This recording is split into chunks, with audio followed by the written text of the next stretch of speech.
everybody, and welcome to the year of the Mad Centaur. Remember Who Framed Roger Rabbit? It's a superb example of a mixture of animation and live action, made all the more spectacular because it was made before the age of CG, right?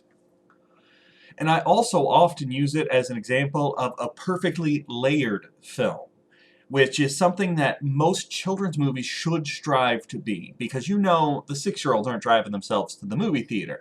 Any children's movie that comes out in theaters is going to have a significant portion of adults in its audience. And so a good children's movie is layered so that it can be entertaining to both. I understand it's difficult to accomplish. It is difficult to make a movie that appeals to kids and appeals to adults on a different level. Who Framed Roger Rabbit is my prime example of a film that does it. I saw it for the first time as a young child, and I enjoyed the movie. I did not get Eddie Valiant's drinking problem. I didn't understand it. Perhaps it helped that nobody in my family really drank. So those references went over my head. But, you know, it was cartoons running around doing wacky stuff, and I got the plot enough to understand that. I also didn't understand Baby Herman. To me, it was funny because he was a baby who talked like a man. I didn't get the whole repressed sexual drives thing.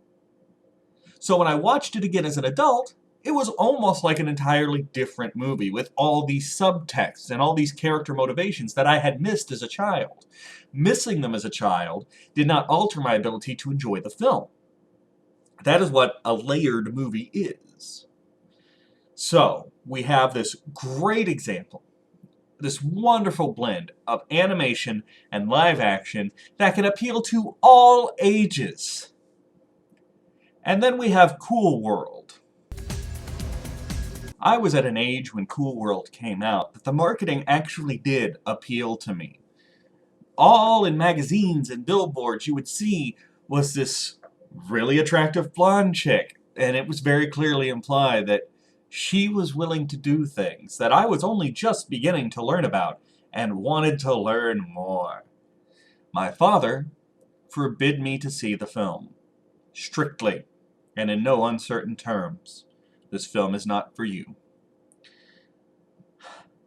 I thought he was being an overprotective parent and perhaps protecting me from sexual images he felt I wasn't yet ready to see crassly displayed.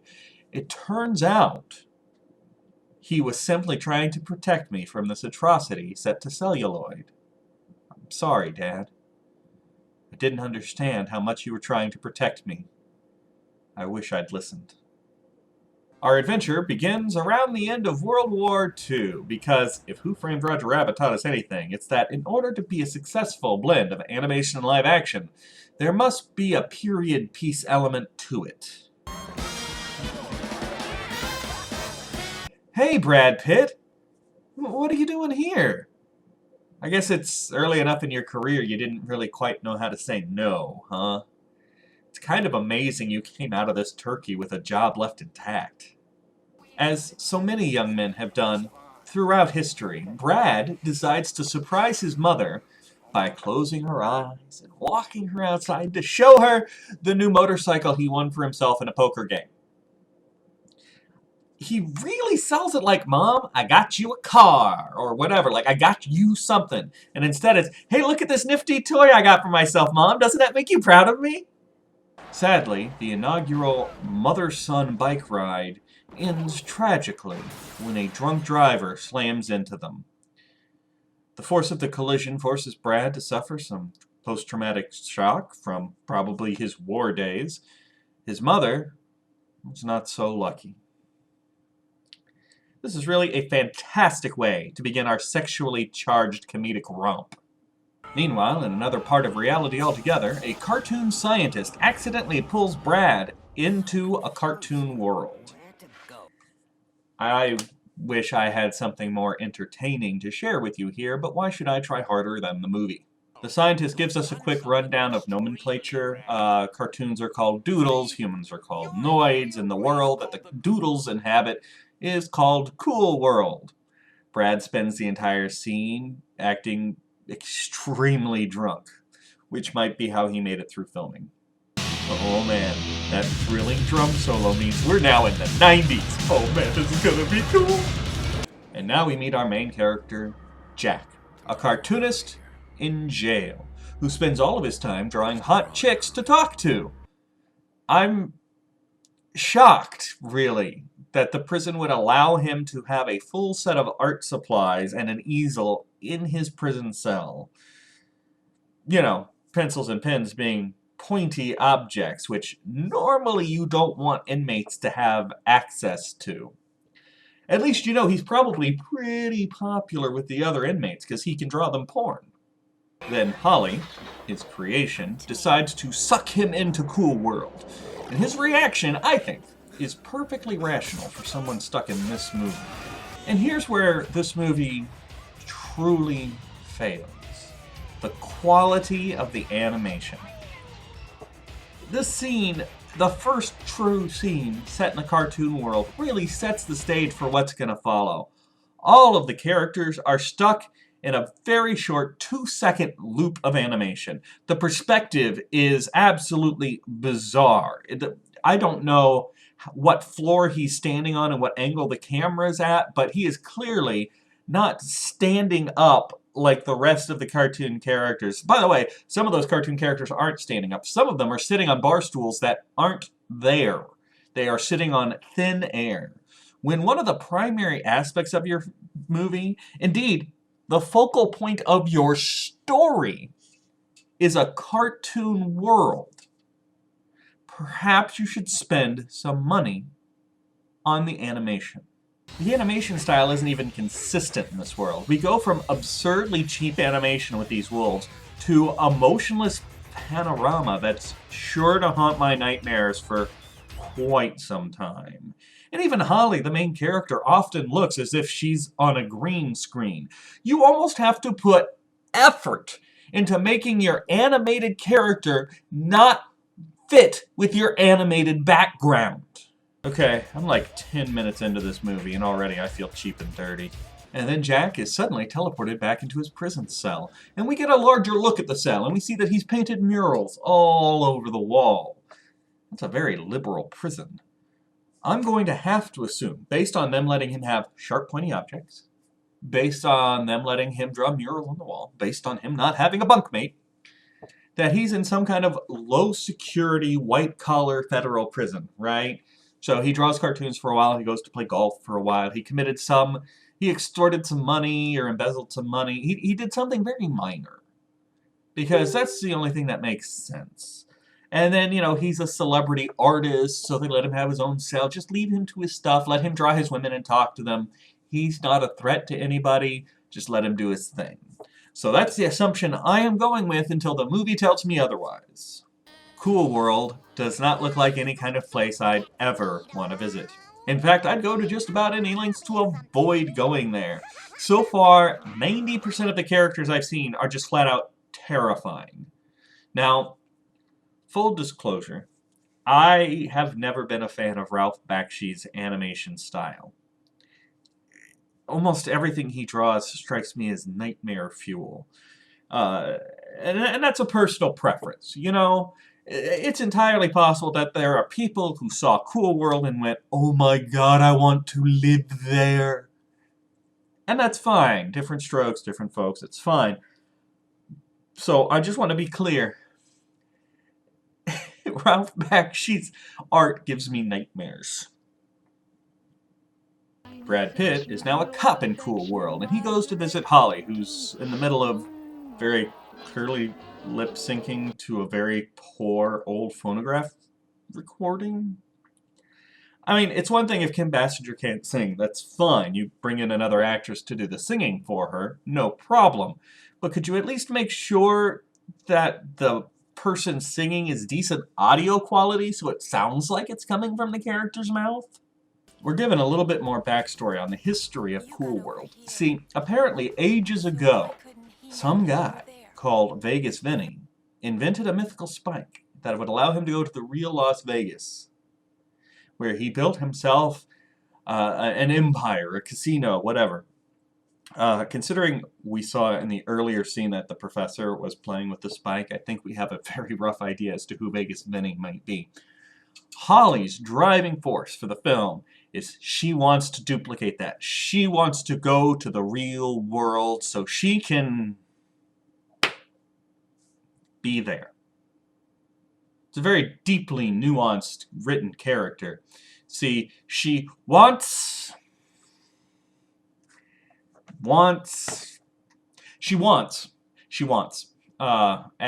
that's the character, pretty much. She wants to be in the real world so she can have things. Even though she's pretty much the goddess of Cool World and has access to anything she wants, she'd rather go to the real world where she can touch things, eat things, own things, sleep with men, all of which we kind of clearly see you can do in Cool World. So I have no clue what her motivation is. A very common feature of this film is very random and unrelated animation running amok while the story is trying to do its job. Now, this sort of thing makes sense if you're trying to appeal to kids, because kids like bright colors and things moving fast, right? That would be an example of layering. Having wacky fun stuff happening while boring exposition is taking place, because the adults care about the exposition, the kids like the wacky colors. But there's no way this movie is being targeted to kids considering the subject matter. And adults, typically, most adults, find nonsensical flashes and motion to be irritating, not entertaining. So I'm not sure who this movie is trying to please. Anyway, what little plot we've been given so far is fairly straightforward. Holly wants to go to the real world, 'cause Brad Pitt is determined to do anything he can to stop her, so Holly is going to use Jack, the cartoonist from the real world, to help her. Now, in the real world, Jack is famous for being a comic book artist for the comic book Cool World, which he also writes. We're told that he thinks he created Cool World, but he didn't. It was there all along, and somehow he's just channeling it and drawing it. So, there you go. Now on with the horror show. Our cartoonist has finally been released from the Hooskow, even though we still don't know what he was locked up for. And, like any of us who have been in prison for a while, the first thing he does is go to his local comic book store so he can buy all the back issues of Cool World that have come out since he was incarcerated. So he was apparently able to keep working on the comic while he was in prison. Again, very liberal prison. Did the publisher not want to send him free copies of his comic book that he made? So he has to go into a store and buy them? My publisher gave me free copies of my book that I wrote that they published, and I'm not a world-famous cartoonist. The chick behind the counter starts gushing when she recognizes who it is and flirting with him and trying to ask him out. Me, I would have been more like, why are you coming in here and buying your own comics? Are you that desperate for somebody to just recognize you? Because I do. I recognize you, sir. I recognize you as a pretentious douchebag. One of the comic book fans in the store actually lets us in on the secret. Jack was in prison for murdering a man he found in bed with his ex-wife. He's a murderer. Our main characters are a bitch and a murderer, first of all. Fantastic. Second of all, he's a murderer who got star treatment in prison and all the shivs he could handle. Okay. Jack is again teleported to the magical and terrifying land of Cool World, and every time we go there, I wish more and more I was watching a different movie. I'll give the animators this much credit. There's never any possibility or risk of you thinking that Holly and Jack are occupying the same place at the same time. The animators go out of their way to make sure that you understand that she is a poorly superimposed cartoon placed over a live actor. But I'm no dream. What'd you do that for? Because I dig you. Wow, I'd hate to see what she does when she's deeply in love. I'm oddly reminded of the stabby prostitute from Brotherhood of the Wolf. Now, I know normally that's where I'd have a clip, I'd pull it up or just show it of that movie. But I didn't want to go through the footage of Brotherhood of the Wolf to find that particular clip again because I'd rather watch the rest of Cool World than dig through footage of Brotherhood of the Wolf. You want to know how it feels to watch this movie? This clip gives you a pretty good idea of how I feel this movie is treating me. And now, we meet the only other likable character in this movie apart from Brad Pitt. It's Brad Pitt's animated girlfriend. Now, Holly and this girl are the only two characters that look human. All of the other cartoon characters are deformed, comedically or hideously, depending. Why is it in this entire world there's exactly two human-looking characters, and it's these two women? There's no cartoonish-looking men. There's no, superhero physiques. It's all cancerous, lumpy, terrifying, bizarre Bakshi characters. Brad Pitt confronts Jack and tries to set him straight on the rules of Cool World, like how ink pens are incredibly powerful. You gotta be careful with these things. They're super powerful. And to demonstrate how powerful an ink pen is, he dips it into a drink, draws up the drink, and then squirts it across the room into his partner's mouth. And then hands it back and says, "You be careful with that. It's dangerous." Okay? You couldn't have thought of a better way to show me that an ink pen is dangerous than shooting a shot of whiskey across the room? Anyway, the main rule, the primary law of Cool World, is that humans in cartoons cannot have sex. It is verboten. I'm sure this won't be a major plot element. You cross that line, and I'll slap you around and make you piss like a puppy. That's probably one of the weirdest threats I've ever heard. I'm not sure how puppies urinate differently from people, really. I'm fairly sure the mechanics are roughly the same. And I'm also not sure how much slapping it would take for me to change my urination patterns to that of an animal. If you could determine what the difference between me and that animal's urination patterns were. One thing they never explain is how this whole teleportation between the real world and Cool World actually works. Jack just seems to jump back and forth. A couple of times, he does it of his own volition, and a couple of times it's done against his will. They showed us how Brad got drawn in. And they even tell us that humans have a history of popping into Cool World from time to time. But they never describe the mechanics, how it works, why it works. It's a fairly important element of the plot. You couldn't just make up some mumbo-jumbo for me? Honestly, the most tragic part of this movie is the relationship between Brad and his girlfriend, Lynette. They apparently have a very tender and caring relationship, and for all we know, they've had this relationship for 50 years. But because of the laws of Cool World, they can never consummate their love. They seem to genuinely care for each other. There's real affection between them. And for 50 years, there's a limit that they have to control themselves not to pass. It's not like they can't have sex. They can. They're not supposed to. And for 50 years, they don't. It adds a very nice, bittersweet element to that romance. Honestly, this is the most compelling part of the movie.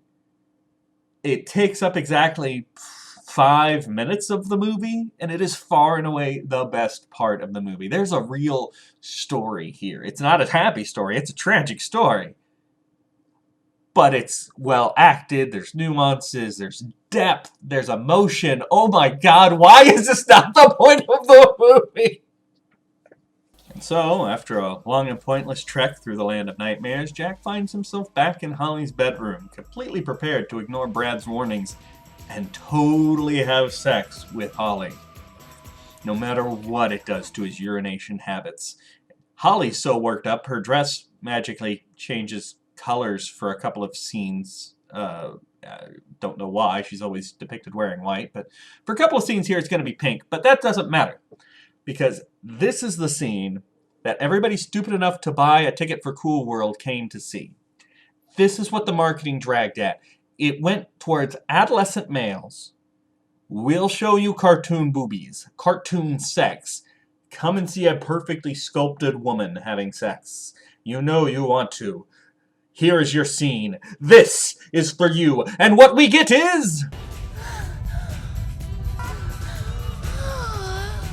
one of the tamest sex scenes in history, followed by the camera passing through a cartoon's digestive tract.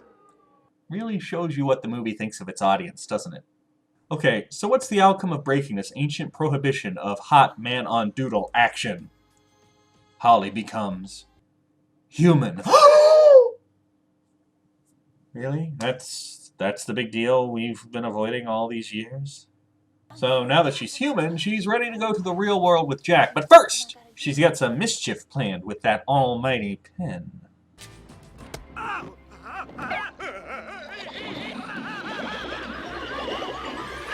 Gee, you think maybe Brad could have showed us how powerful that pen was instead of just using it to shoot booze across the room? And now, Holly's in the real world. Evil has won. She has gotten her way. Game over, man, right? Why are there still 40 minutes left in this movie? Oh, God! Oh, God! Jack slowly realizes that Holly's kind of a spoiled brat. It's only taken him this long to realize it, because it's one of those things that men can only detect in the post-coital glow.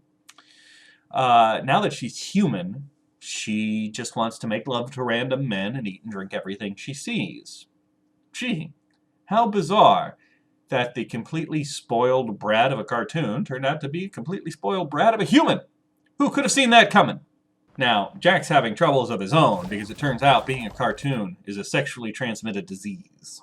Brad decides he has to go to the real world to get Holly because she sucked his partner into a pen. He's not looking forward to going to reality. He's not looking forward to leaving his girlfriend. He'd much rather stay with her, and honestly, so would I. But that might actually become entertaining. So back to Jack and Holly we go. Holly begins flashing back and forth between human and cartoon with great regularity, and she announces that the only way to fix her problems is to get the spike of power. Jack goes, "There's no such thing. That's just a fairy tale. It's a fantasy. It's ridiculous to think this is real." Dude! A week ago, you got sucked into a cartoon world where you have traveled back and forth until you were finally able to bang a cartoon who then became human and came to this world. I'm not sure at this point I would have a closed mind as to what is and isn't possible in the realms of reality. At this point, I would at least be open to the possibility that there's a spike of power. Holly, upset that Jack doesn't believe her, goes off on her own, and then Brad and Jack team up to go find Holly. Brad tells us that the mythical Vegas Vinny that Holly is looking for is none other than the professor from the beginning of the film. Gee, nobody saw that coming. This is a very minor point, but when Holly is flashing between human and cartoon, why is she flashing into a very different cartoon than she really was? Instead of alternating between her real self and her toon self, which actually might have looked kind of interesting, being that they tried to make them very similar, might actually look kind of neat, they turn her into some bizarre female clown. So if she turned back into a toon, she'd be a completely different toon from who she was before. And I know they're called doodles in this movie. I don't care. I'm sticking with toon. Our plot finally gains some momentum when Holly runs into the professor, and he explains to her that the spike is too powerful for any person to hold on to. Holly, of course, decides she wants it anyway, because that's her entire character. She wants. And so she stabs the professor with the ink pen, causing him to explode. I thought the pen sucked people up. Why is it now making them pop? When he's trying to stop her, Holly shoves Brad Pitt off the building, killing him, and dropping the magical popping ink-sucking pen in the process. Holly manages to grab the spike, which causes, well...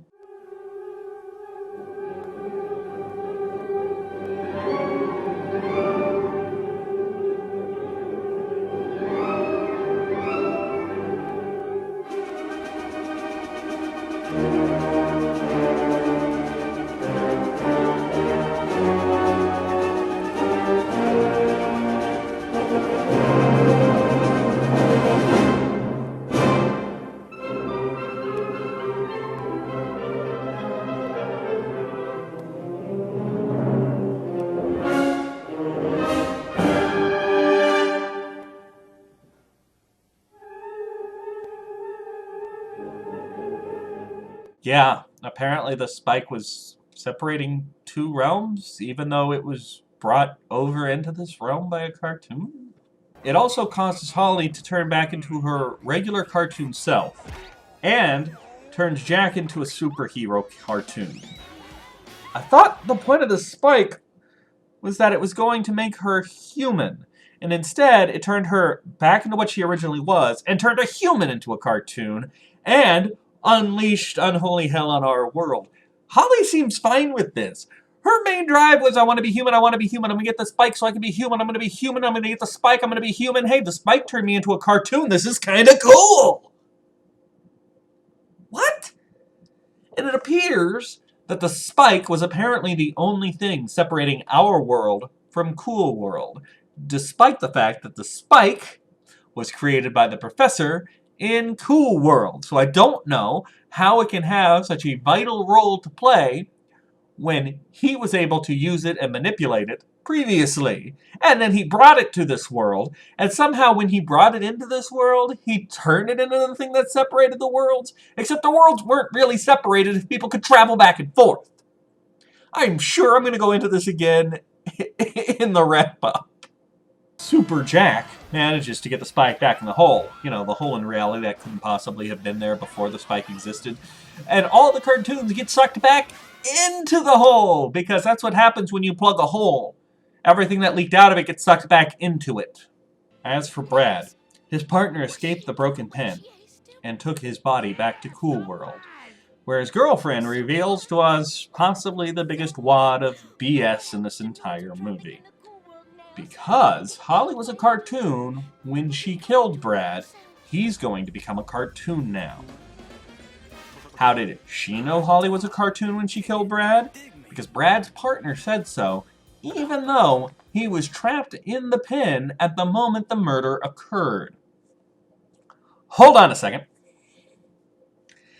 Brad's girlfriend knew that if he was killed by a cartoon, he would become a cartoon. For 50 years, these two had a relationship where they could only mildly touch each other for fear of getting overly excited, when that whole time she knew that all he'd have to do is get killed by a cartoon, then live forever as a cartoon, and their love could be whatever they wanted it to be. Also, I don't know how this rule came about. The professor didn't know this rule. Brad's partner didn't know this rule. Somehow the girlfriend knows this rule. I gotta say, if I was in love with a cartoon that I could not touch for moral reasons, but you told me that if I walked outside and let another cartoon drop a safe on my head, I could be with her forever and be happy? Gee, what a tough decision to make.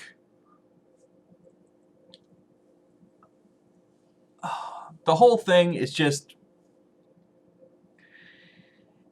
it's a way to try and cram a happy ending into this at the last minute. Also, considering the absurdly violent nature of Cool World, it's a little surprising that in 50 years he wasn't accidentally killed by a tune. We see safes and pianos dropping on people all the time. Oh my God. And lastly, one last point, and then I swear we're going to move on to the end of this movie. One last point. Technically, a cartoon did not kill him. A cartoon pushed him. The ground killed him. So I'm not sure how the mechanics of this cartoon killing somebody actually works. As for Holly and Jack, they're apparently trapped in a single frame of a comic book. Jack's happy about it. Holly's not. That's all the explanation we get. And that's Cool World! 3 major issues with this movie. The first is a matter of personal preference, as I alluded to earlier. It's the horrid animation style. I've seen some other stuff from Bakshi, and it's not my cup of tea, man. It's terrifying. It really is.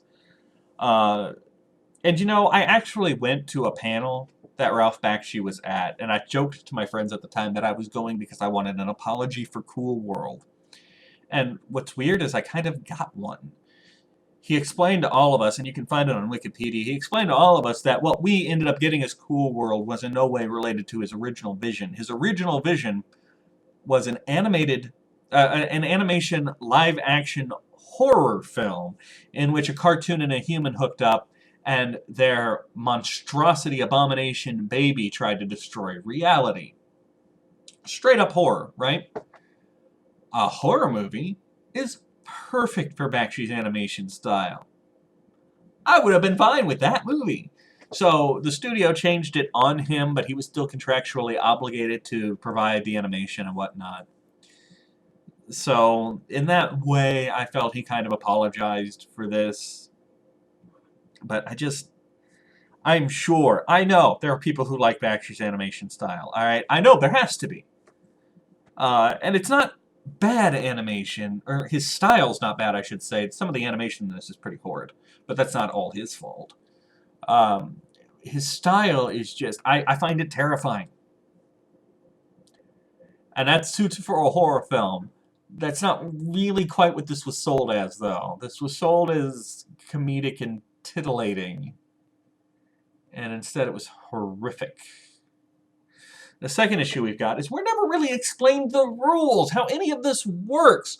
Why does the Spike keep the 2 worlds separate, despite the fact that it came from Cool World in the first place, and the worlds aren't separate? Why does having sex with a cartoon cause them to fluctuate between human and cartoon, but touching them or kissing them doesn't?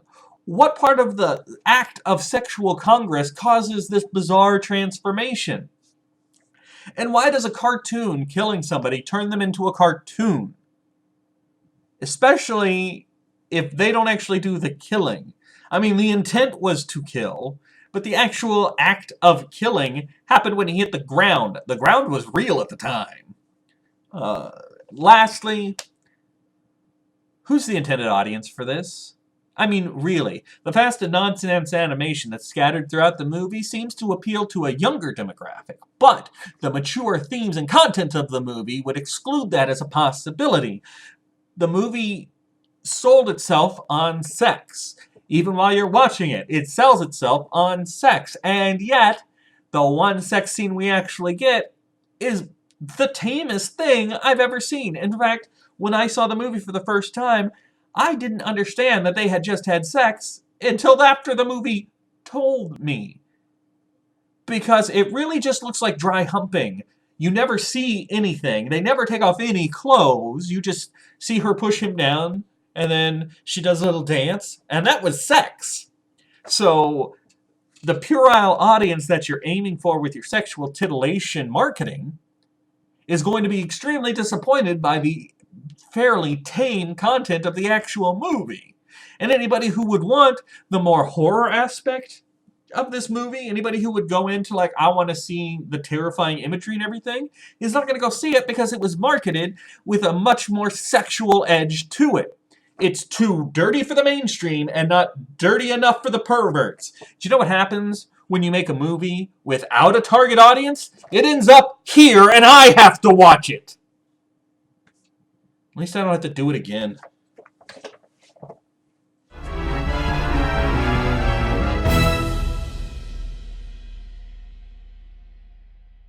Hi, I'm Luke Bryan, 2-time CMA Entertainer of the Year. If I ever learn how to read, I'm going to read The Great Platypus Caper by Jeff Hillary because I believe in supporting fine literature. I'm Luke Bryan. Hi.